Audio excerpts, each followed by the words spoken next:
We will discuss properties of real numbers here. The first property for the real numbers under addition is, ठीक है, यहाँ आज के lecture में जो हमने प्रॉपर्टीज डिफाइन करनी है वो सारी अंडर एडिशन लेनी है. ठीक है, इट मीन्स जो अरिथमेटिक ऑपरेशंस उनके दरमियान यूज करना है वो हमने एडिशन का हमेशा यूज करना होगा. ठीक है, first property is clear property.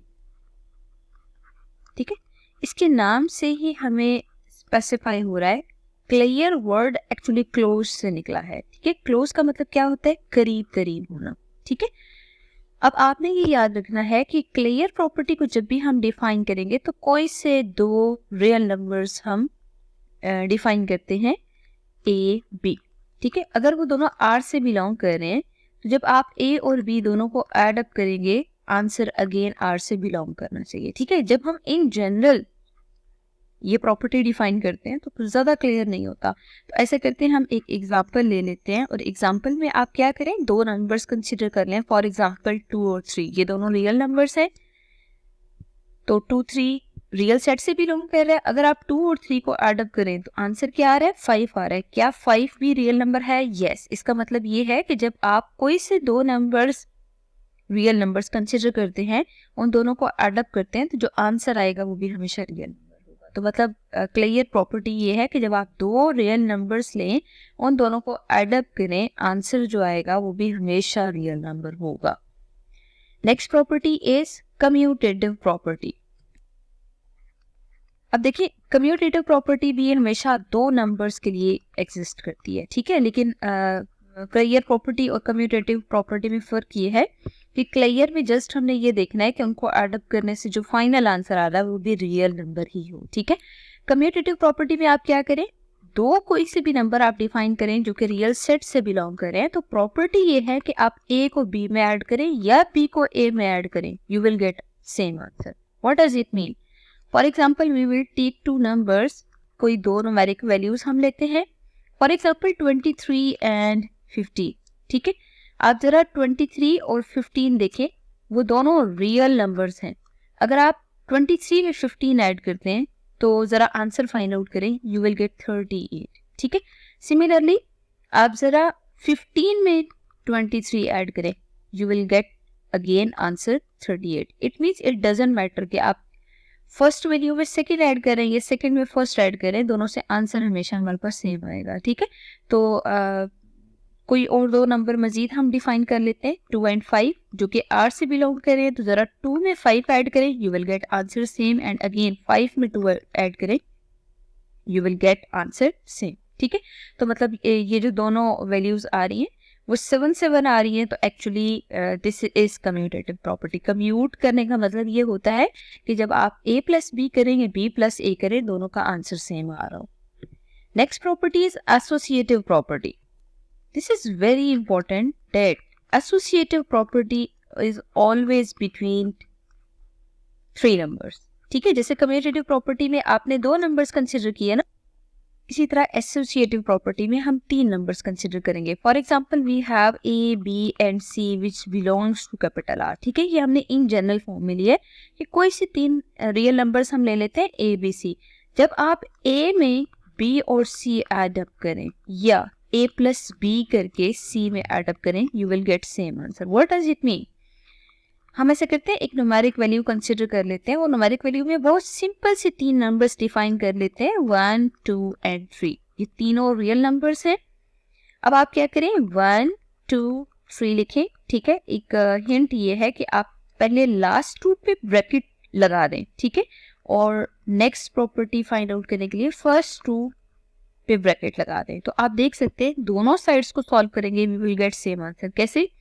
1 plus पहले ब्रैकेट सॉल्व करते हैं तो ब्रैकेट का आंसर 5 आएगा. सिमिलरली यहाँ पहले ब्रैकेट सॉल्व करें, यू विल गेट आंसर 3. ठीक है, अब 5 में 1 ऐड करें, you will get answer 6, and 3 में 3 ऐड करें, यू विल गेट 6. ठीक है, आप देख सकते हैं लेफ्ट हैंड साइड और राइट हैंड साइड दोनों इक्वल आ रही हैं. तो ये तो एक न्यूमेरिक वैल्यू हमने बहुत छोटी सी कंसिडर की है. हमेशा याद रखिएगा, कोई भी तीन नंबर्स लेट्स सी एग्जिस्ट करते हैं. ठीक है, जैसे 124 है, 125 है और 127 फॉर एग्जांपल हम लेते हैं, तो एसोसिएटिव प्रॉपर्टी अगर हमें डिफाइन करनी हो तो वो हमेशा इस फॉर्म में आएगी. मतलब आपने हमेशा लास्ट टू नंबर्स को एड अप करके फर्स्ट में ऐड करें या फर्स्ट टू को एड अप करके लास्ट में ऐड करें, we will get same answer, ठीक है। लेकिन जब हम इन जनरल कोई भी प्रॉपर्टी डिफाइन करते हैं ना, तो हमेशा कोई अननोन कंसिडर करके करते हैं, जिसके लिए हमने यहाँ पे ए, बी और C unknown. Now we will move towards next property, that is additive identity, ठीक है। अब देखिए वर्ड आइडेंटिटी पे जरा फोकस करें। आइडेंटिटी वर्ड आइडेंटिकल से निकला है, तो आइडेंटिकल का मतलब क्या होता है, सेम होना, ठीक है।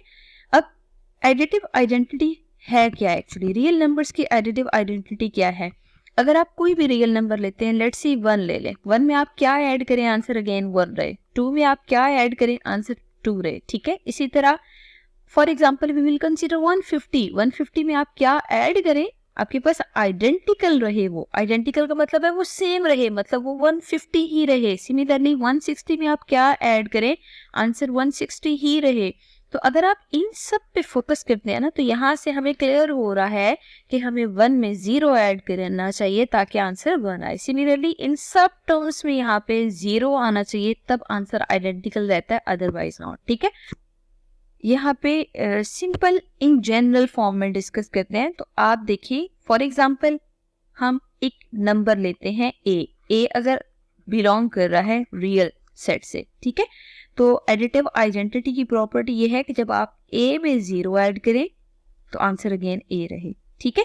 और जरूरी नहीं है कि 0 बाद में लिखा जाए, 0 प्लस ए का आंसर भी ए आना चाहिए। तो अगर हम इन दोनों को कंबाइन करके लिखें ना, तो a plus 0 equals a equals 0 plus a, ठीक है।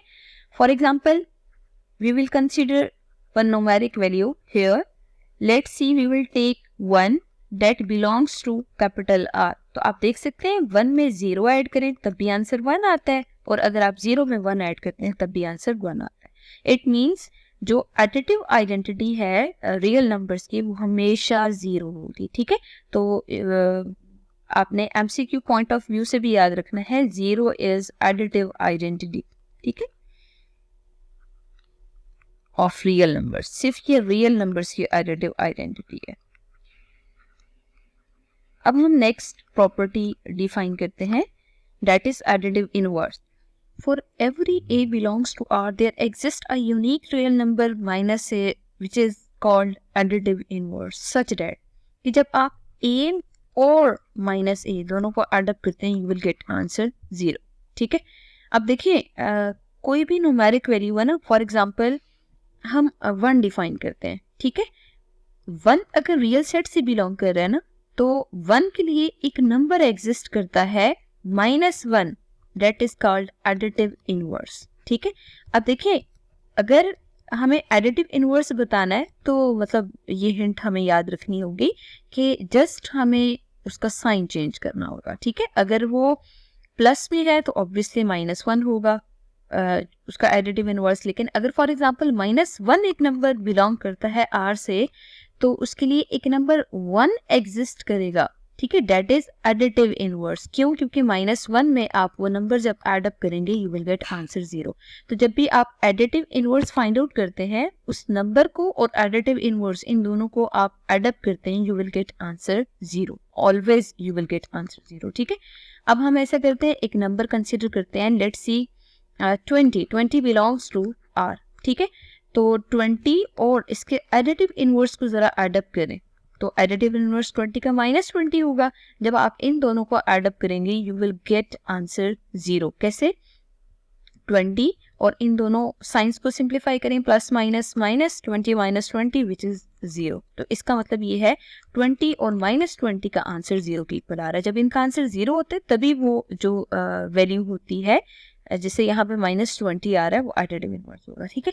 अब हम ऐसा करते हैं, एक नेगेटिव नंबर कंसिडर करते हैं, दैट इज -50, ठीक है। -50 बिलोंग करता है R से। तो देखिए -50 के लिए वो नंबर क्या होगा, मतलब इसका एडिटिव इनवर्स क्या होगा, हमें इसका साइन चेंज करना है। अगर ये साइन प्लस में होता तो माइनस में करते, लेकिन यहाँ पे माइनस में मौजूद है, इसका मतलब है आप इसको प्लस में कन्वर्ट करें। तो इसका मतलब है -50 में आप 50 ऐड करेंगे, ठीक है।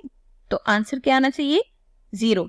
तो जरा इसको सिंप्लीफाई कर लेते हैं, -50 एंड +50 दोनों के ऑपोजिट साइंस है, you will get answer 0 here. It means -50 और 50 का आंसर 0 के इक्वल आ रहा है. अगर ये 0 के इक्वल आ रहा है, it means these are additive inverse of each other. Here is the quiz for you. By using all properties, solve these MCQs and mark correct option.